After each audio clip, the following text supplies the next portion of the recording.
Hello বন্ধুরা, আসসালামু আলাইকুম। আশা করি সবাই ভালো আছেন। অনেক দিন ধরে আসলে আমার টুকির কোনো ভিডিও ছাড়া হয় না, কারণ ওকে আমি কিছুদিনের জন্য ওকে বন্দি করে রাখছি। এর জন্যই মাঝখানে টুকি আর পুটি ছিল। সাইফনও আসলে একজন আসলে কোনো একটা কারণে কিছু একটা অ্যাটাক করছে, এর জন্য হয়তো ভয় পাইছে, এর জন্য ও অনেক ভয়তে ছিল।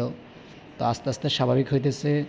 সবাই দোয়া করবেন, কারণ আমি অনেক শখ করে ওদেরকে নিয়ে আসছি। কোনো কারণবশত আসলে একজন মিসিং হয়ে গেছে, এর জন্য আমার কাছে খুবই কষ্ট লাগছে। তো টুকি যাতে আমার কাছে সবসময়ের জন্য থাকে, সবাই দোয়া করবেন। আর ইনশাল্লাহ যদি আপনাদের কাছে ভালো মনে হয় তাহলে অবশ্যই সবাই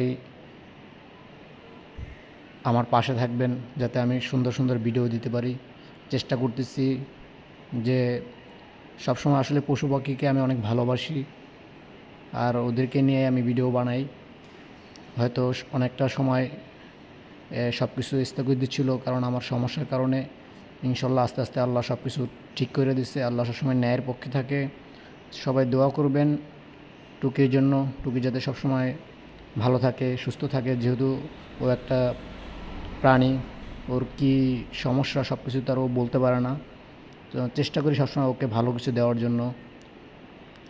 তো আগের থেকে মাশাল্লাহ অনেকটা চালাক হয়েছে। ও নিজে থেকে খাঁচা থেকে বের হয়, আবার ও খাঁচার ভিতরে ঢুকে, এটা আমার কাছে খুবই ভালো লাগছে।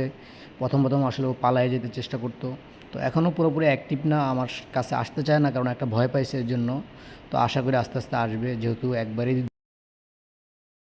তো মায়া দিয়ে আসলে সব কিছুই এভাবে রাখা যায়। তো আমি সবসময় চাই যে ও উন্মুক্তই থাকবে।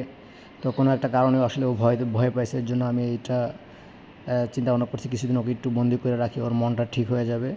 তো ওকে রাখাতে, খাওয়া টাবার দেওয়াতে ওর ভয়টা কাইটে গেছে, এখন ইনশাল্লাহ ঠিক হয়ে গেছে। তো সবাই ভালো থাকবেন। আল্লাহ হাফেজ। ভালো লাগলে অন্যকে দেখার সুযোগ করে দেবেন।